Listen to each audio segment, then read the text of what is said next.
Today's topic is going to be on the topic of control and how trying to control outcomes in life or life itself has become one of the most self-sabotaging strategies that modern men are using unconsciously and are suffering due to their need to control.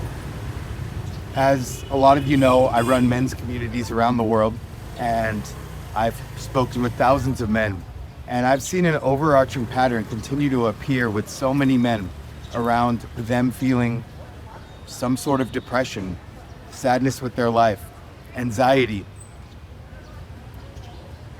maybe not even feeling purpose or meaning or they have the competence to have the life that they want to have. And a lot of men are feeling down, lethargic, unmotivated because they're numbing themselves with their need to control the outcomes in their life.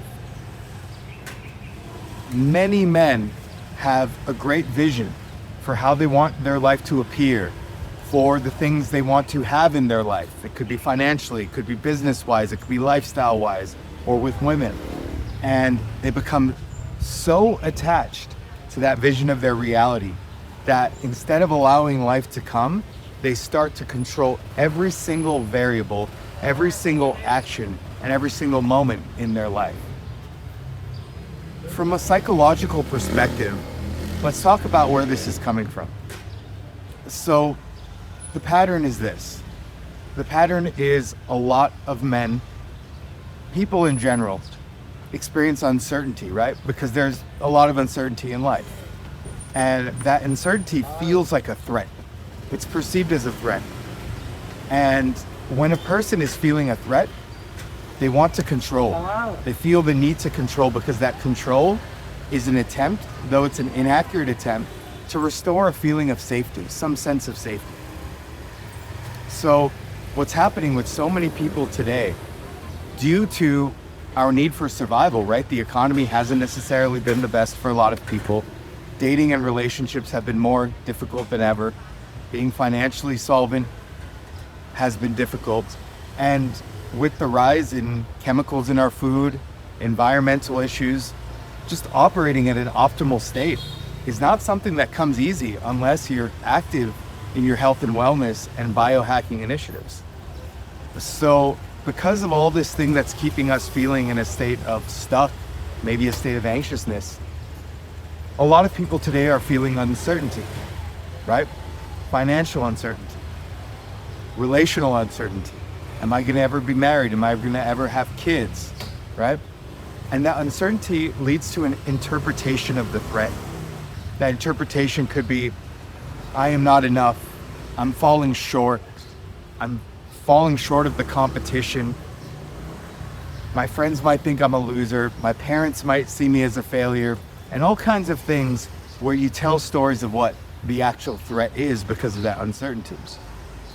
Those stories, that interpretation leads to a state. It could be a state of forcing, a state of anxiety, a state of discomfort, a state of self-doubt or lack of self-worth.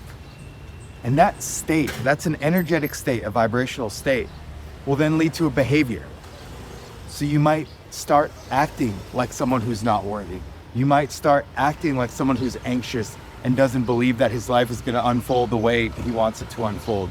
You might start acting as someone who lives in scarcity. You might start acting sad, depressed, and just not believing that good things are coming to you. And that behavior will lead to the actual outcome. So if you have a fear of being single forever, you're more likely to be single forever. If you have a fear of financial challenges, you're more likely to be poor and have financial challenges. If you have a fear that life isn't going to give you beautiful, abundant opportunities, you are not going to have many opportunities. The frame which we see the world is the world that we create. So psychologically, when we experience this uncertainty, we create a story and we interpret what the threat actually is, which many times is largely and wildly inaccurate. Then our internal state and our vibration shifts to match that reality. We start to create behaviors that match that reality, and that creates the outcomes that match that reality. So why, from a masculine evolutionary perspective, are men behaving this way? So we talked about the process, but I believe that it comes from 3 different mental frameworks. The first is identity preservation, right? So many men today are trying to create their image due to Instagram, due to attraction signals with women on social media, due to competition with men in entrepreneurship and in business. Identity has become a very important concept that so many men are holding on to. So wanting to look like they're wealthy, wanting to look like they have it all together, they're mentally strong, they're a masculine man, that they attract beautiful women.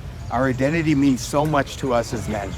And some of this uncertainty comes with the fact that we're not always able to match up our identity with the vision of our life and how we want to be perceived. And that can lead to a lot of uncertainty and state shifts. The second, and this is a big one I'm seeing with a lot of modern men, is having a resistance to their reality. Life isn't easy. We have challenges in life. Sometimes we're single for a long period of time. Sometimes we have financial issues, right? Sometimes we have problems with family. Sometimes we have health issues. So many things can happen in this world. And because a lot of men are so attached to the vision of their reality, we talked about how they're perceived identity-wise, but also how they want to feel, like the man, like the king, strong, powerful, winning in business, winning in life, having that trophy woman, because men are so fixed on that reality when that reality isn't true. And many times a lot of these desires for reality aren't even grounded in reality. And we want them to be true so badly that many times men have a strong resistance to that reality. And they create a distortion where they don't even connect with who they are. They don't even connect with what their actual reality is because they're so stuck in forcing the false reality that they want it to be.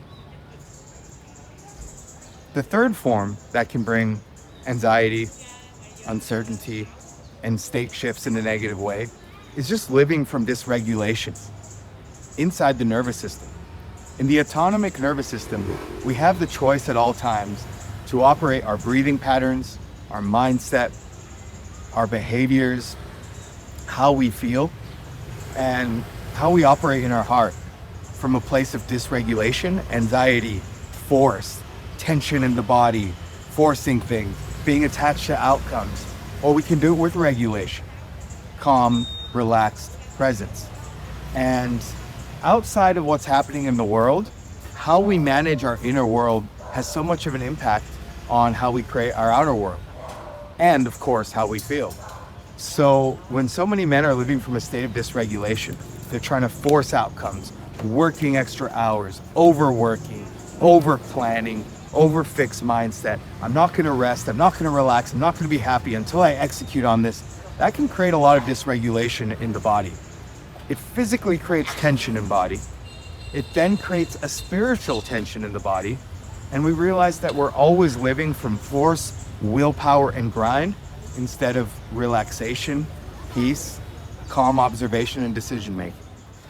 So these 3 areas, preserving our identity, resistance to reality, and living from dysregulation, can quite easily contribute to this loop of uncertainty, threat, and control.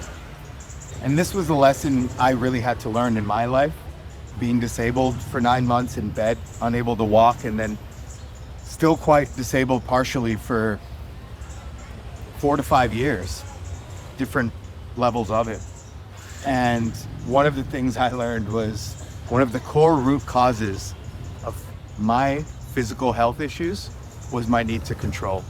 So I saw there was a mental component that led to a physical component, which had me not able to walk, feeling body pains 9 out of 10, unable to think, unable to remember memory, full tension in my body. It hurt to see, it hurt to listen, it hurt to feel, everything was in pain. And so much of that came from my need to control. And my journey over the years to healing, which now I can say I'm in a very healthy state, has come from my ability to let go of control. when I started to learn how to let go of control is when my life changed. I'll never forget going through my spiritual work.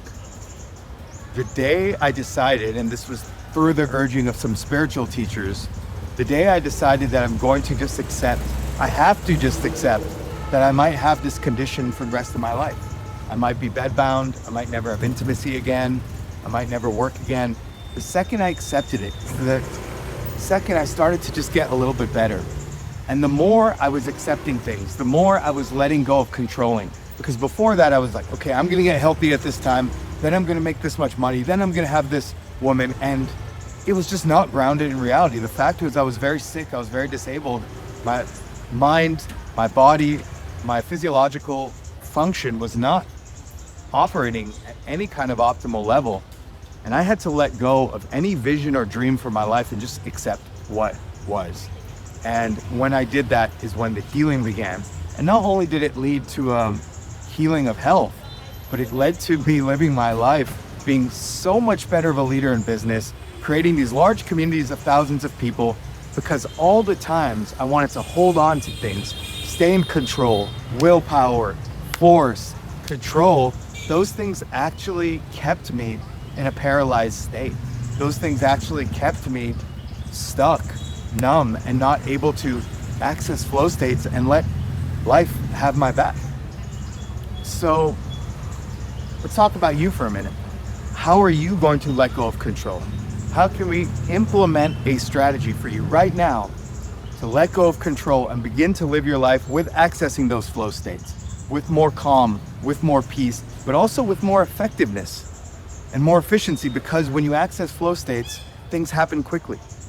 You're able to observe realities for what they are. You're able to respond to realities for what they are. And you'll be able to align your vision and your action to what is, in a place where you let go of all the resistances of your reality.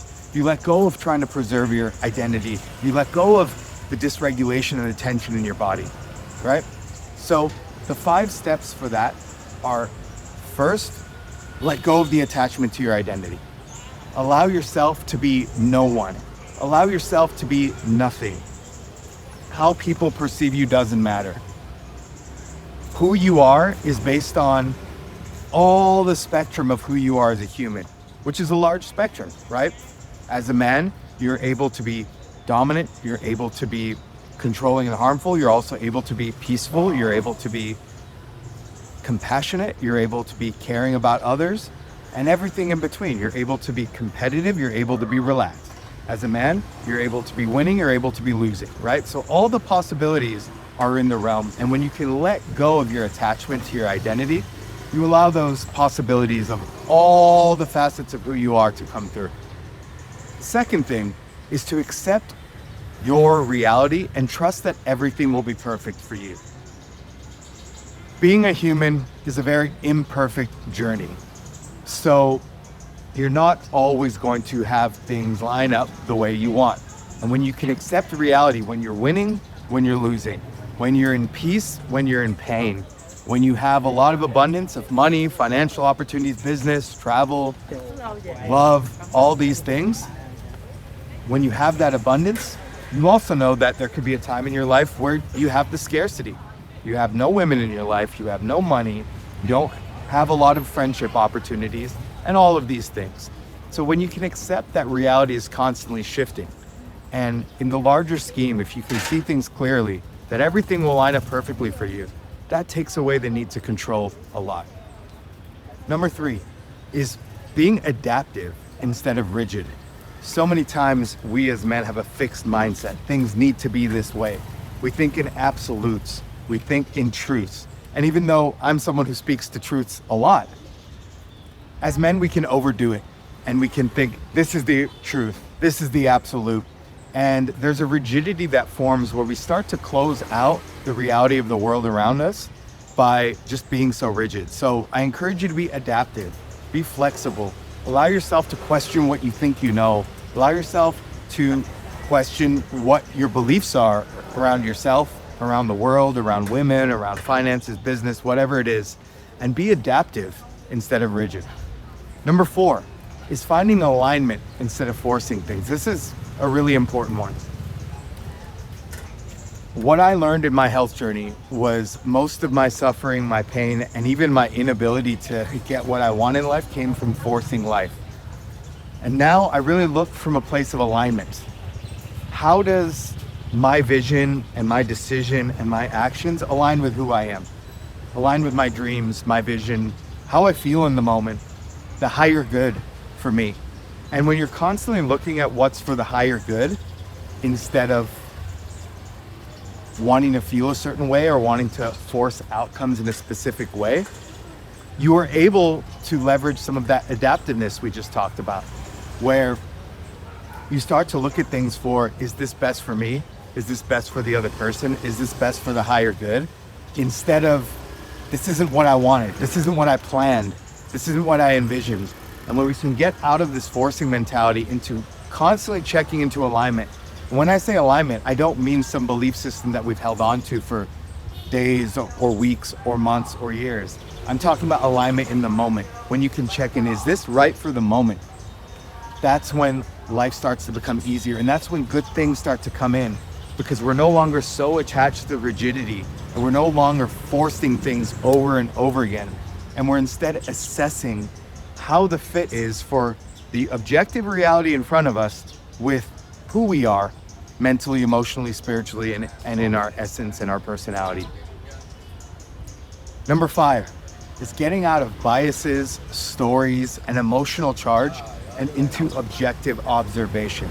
I just talked about it. When you're able to see the world for what it is, you're able to live in alignment. You stop forcing things. You become more adaptive.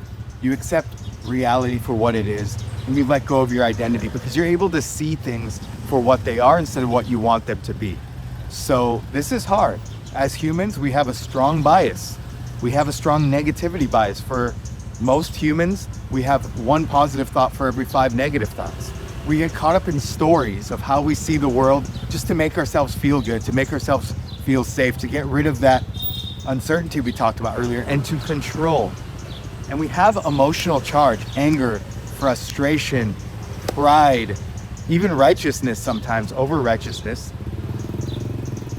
just to stay stuck in the box we created for ourselves. So when we can let go of these biases, these stories, these emotional charges, we're able to see reality for what they are objectively.